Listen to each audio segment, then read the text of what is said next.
Bonjour et bienvenue à Radio Bien-être. Mon nom est Frédéric Huillon et j'ai le grand plaisir d'animer une émission que j'ai nommée Améliorer ses finances, un art à maîtriser, tout comme le titre de mon livre que j'ai écrit à la fin 2014. Nous sommes déjà rendus à la quatrième semaine sur 12, ça passe très rapidement.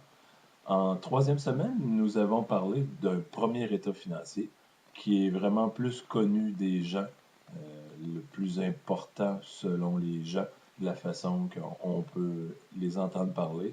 On parle de revenus, je gagne tant, j'ai trop de dépenses, il faut que je coupe des dépenses, il faut que je me trouve une autre source de revenus.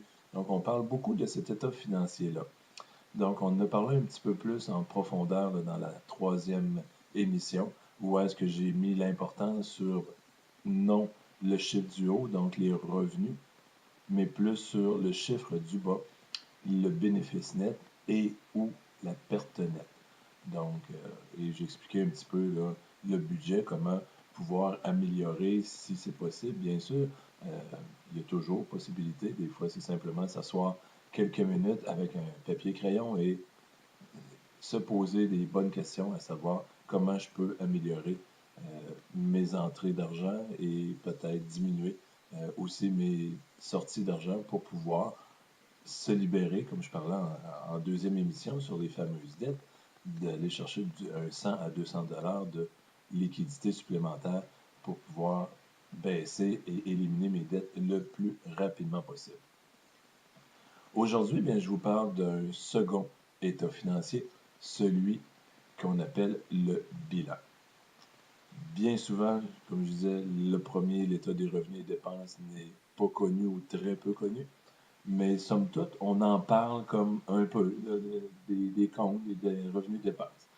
Le bilan, c'est à peu près le même principe. On connaît beaucoup de choses à l'intérieur. C'est simplement la structure qu'on ne connaît pas et qu'est-ce qu'on peut y lire. Quant à moi, il est aussi important que l'état des revenus et dépenses, sinon plus, parce que à même cet état financier-là, le bilan, on peut vraiment connaître notre situation financière. Donc, comme vous pouvez voir le titre de l'émission, Améliorer ses finances, un art à maîtriser. Donc, je veux améliorer ma situation financière. C'est à partir de cet état-là que je vais pouvoir avoir une idée de ce que je vaux aujourd'hui et de déterminer des objectifs par après. Est-ce que je veux l'améliorer? Il y en a qui veulent rester stable, bien, bien correct pour eux. On essaie, si possible, de ne pas détériorer notre propre situation financière, excusez-moi. Donc, c'est le but à quelque part. Donc, comme je disais dans la première, les objectifs, ben, notre point de départ, aujourd'hui, on va le fixer noir sur blanc. Le bilan. À l'inverse de l'état des revenus-dépenses, où est-ce qu'on le faisait sur une période de temps, donc du 1er janvier au 31 décembre, je veux savoir combien de revenus j'ai fait, combien j'ai fait de dépenses. Le bilan, tout comme j'y pense de la façon que je veux vous le dire, puis mes vieux souvenirs de bac, mon bac en administration des affaires me revient en tête. Le cliché de dire le bilan, c'est une photo de votre situation financière. Donc, c'est à une date précise. Et il peut être à n'importe quelle date, bien entendu. Pour un particulier, l'idéal qu'on peut suggérer, c'est à la fin d'une année. On fait l'état des revenus et dépenses du 1er janvier au 31 décembre. Au 31 décembre, on coupe la ligne et on dit, ben voici maintenant, je prends une photo de ma situation financière. Donc, à une date, on pourrait faire l'entête, bilan, Frédéric Huillon, Inc., comme je disais là, le mois Inc., je suis ma propre entreprise, j'ai des entrées et des sorties d'argent, et on va voir maintenant le bilan, qu'est-ce qu'il peut comporter à l'intérieur de ça. Et je le marque au 31 décembre, donc je prends une photo de moi Inc., Frédéric Huillon, au 31 décembre. Qu'est-ce que ma situation financière vaut? Qu'est-ce qu'il y a dans le bilan? Principalement, il y a trois grands domaines ou sections dans le bilan. La première, c'est les actifs. Un actif, c'est ce que je possède. Simplement, exemple, un compte de banque. j'ai de l'argent dedans. C'est un actif, c'est de l'argent que j'ai à l'intérieur. Il est assez liquide parce que je peux aller dans un guichet automatique, l'utiliser et ça va tout de suite. Encore plus rapide, mon compte de banque, je peux aller sur Internet, payer un compte. Il y a de l'argent qui sort de mon compte pour payer un compte de carte de crédit, de téléphone, d'électricité, peu importe. Donc, c'est assez liquide. Encore plus liquide, ben, c'est de l'argent liquide que j'aurais en monnaie ou en dollars, là, papier. Donc, ça aussi, c'est un actif, je le possède. Qu'est-ce que je possède d'autre? Je possède possiblement une automobile. Je possède ma maison. Si elle est à moi, c'est un actif. On va voir tout à l'heure si j'ai un emprunt hypothécaire dessus. C'est dans une autre section du bilan qu'on va mettre le montant de l'emprunt, mais la valeur de la maison, comment elle vaut. Donc, c'est dans l'actif qu'on le met. Qu'est-ce que je peux posséder d'autre? Des placements, des REER, CELI. On va en parler un peu plus loin dans d'autres capsules, les placements. Donc, c'est un peu là, toutes les choses automobiles, véhicules, télévision, frigidaire. Ça peut être toutes des informations qu'on peut mettre comme actifs, ce qu'on possède dans le bilan. Donc, ça, c'est la première section. La deuxième section, par rapport au bilan, c'est les passifs, nos fameuses dettes à qui on a emprunté, soit sur les cartes de crédit, soit sur un prêt personnel, un prêt à la consommation, soit un prêt hypothécaire, un prêt étudiant. Tous ces montants-là qu'on doit rentrent dans le passif, dans l'état financier, le bilan. Souvent, une idée là, qui me vient d'être un peu plus spécifique, souvent on les liste du plus court terme au plus long terme. Donc, on va mettre nos passifs à court terme en premier. On pourrait même faire un sous-total passif à court terme, total des passifs à court terme, et les passifs à long terme. Donc, on doit de l'argent sur une façon à long terme, on parle plus qu'un an. Donc, quand c'est moins d'un an qu'on doit une carte de crédit, on devrait la payer là, dans le mois suivant. Donc, si on fait une photo au 31 décembre, ben, ma carte de crédit, je ne l'ai pas payée, je vais la payer le 15 janvier. Ben, c'est une dette à court terme dans la section du haut. Tandis qu'un prêt hypothécaire, bien, le sol au 31 décembre, bien, si on veut jouer là, un peu comme dans les compagnies, ben, on va séparer dans un an combien on va payer, on le met en haut et on met dans la section du bas. Mais là, on devient un peu dans le principe technique là, de séparer court terme, long terme. Prenez pour acquis là, que pour une dette de moins d'un an, ça peut être dans le court terme, plus d'un an, on le rentre dans les passifs à long terme. Et on peut faire un total des dettes à long terme et total de toutes les dettes, ça donne un certain montant. Je reviens un petit peu, je rouvre une parenthèse sur les actifs. C'est le même principe. Les actifs plus liquides au début et moins liquides. Donc, la maison, des fois, je ne peux pas demain matin dire j'ai besoin de 75 000 ma maison, si je la vends puis je paye mon prêt hypothécaire, j'ai 75 000 je n'ai besoin demain matin.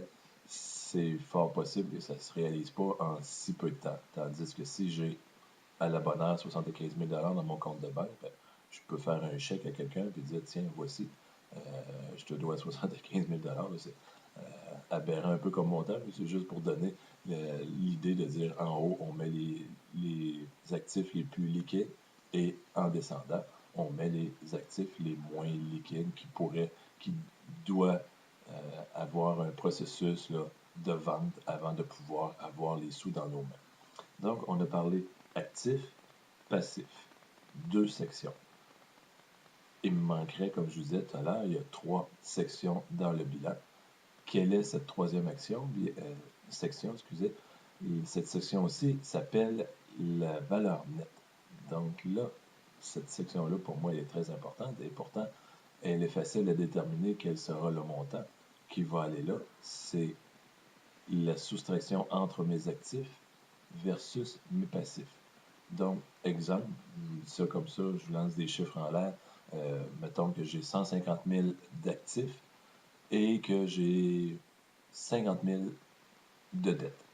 Donc, 150 000 moins 50 000, ma valeur nette aujourd'hui, à la date que je fais mon bilan, serait de 100 000 Donc, aujourd'hui, Frédéric Huillon, un exemple.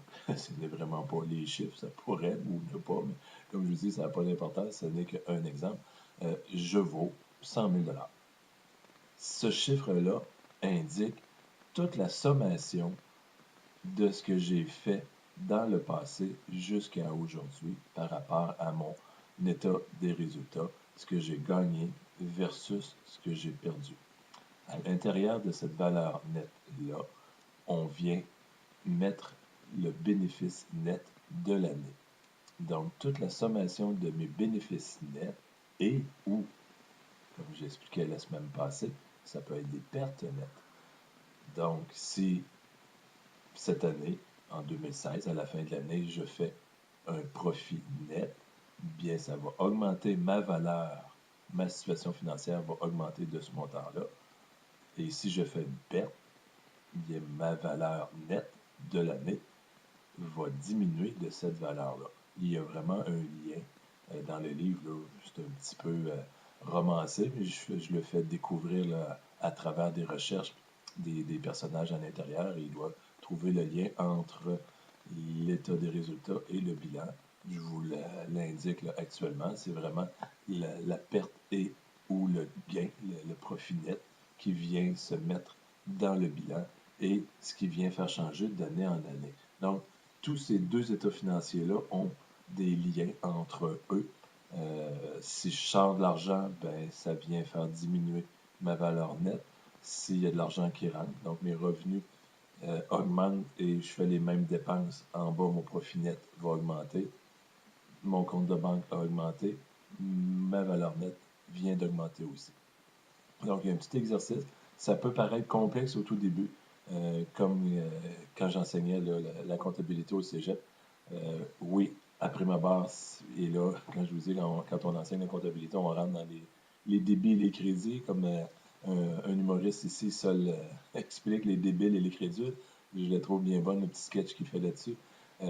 Donc, on complexifie les choses, mais si on veut les garder très simples dans ce sens-là, une fois qu'on le fait, qu'on a vu de quoi a l'air un bilan et qu'on fait l'exercice pour une première année, bien, ça devient un petit peu plus facile, je dirais. Et si on le fait l'exercice d'année en année, bien, ça devient de plus en plus facile.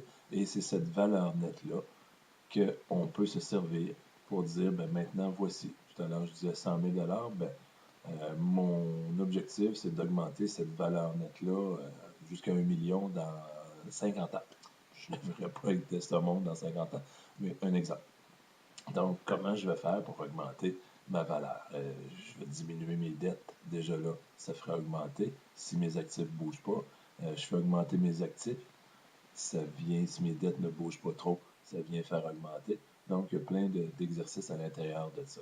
Et je peux vous dire ce qui est agréable des fois à faire avec des gens, et je l'ai fait à quelques reprises, c'est de mettre justement noir sur blanc, ben, qu'est-ce que tu possèdes, quels sont les montants que tu dois. Donc, les états de compte, on les additionne et on fait un premier exercice. Et il y a des gens qui sont agréablement surpris de savoir dire, oups, je vaux autant. Je pensais que je valais pas. Quelqu'un qui n'a jamais fait l'exercice n'a aucune idée, souvent, s'il est positif ou négatif. Déjà là, ça vient nous donner une idée, une assise. Donc, c'est un état financier, quant à moi, qui est aussi, sinon, plus important que les revenus et dépenses. Ils ont chacun leur importance, mais au moins, c'est à lui qu'on peut dire, ben, voici ma situation financière actuelle. Voici, ça vient de terminer l'émission sur le deuxième état financier, le bilan.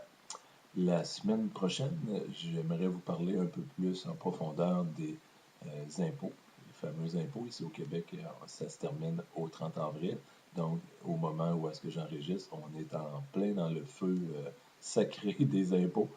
Savoir, il faut que je le fasse pour le 30 avril, il faut que je trouve mon comptable et tout ça. Et je vous dirais que c'est une des sources de revenus que j'ai de préparer des états financiers pour particuliers et ou travailleurs autonomes, camionneurs, garderies, ceux qui font des revenus de location. Donc, on va parler là, des impôts et d'un placement qui s'appelle l'EREER, qui beaucoup de gens connaissent, mais il y a des petites règles ou des petites choses intéressantes à faire. Voici, ça met fin à l'émission de cette semaine à Radio Bien-être. Si vous voulez réécouter, ben, il y a toujours le petit bouton près de la vidéo que vous pouvez là, cliquer dessus et vous allez pouvoir réécouter. Et quant à moi, si vous avez des questions, bien, ne vous gênez pas. Vous pouvez les poser là, à même Facebook en privé ou par mon courriel que vous allez retrouver là, sur mon site internet. Les www.lefinancier.com, Lephynancier. Sur ce, bien, je vous souhaite une excellente journée.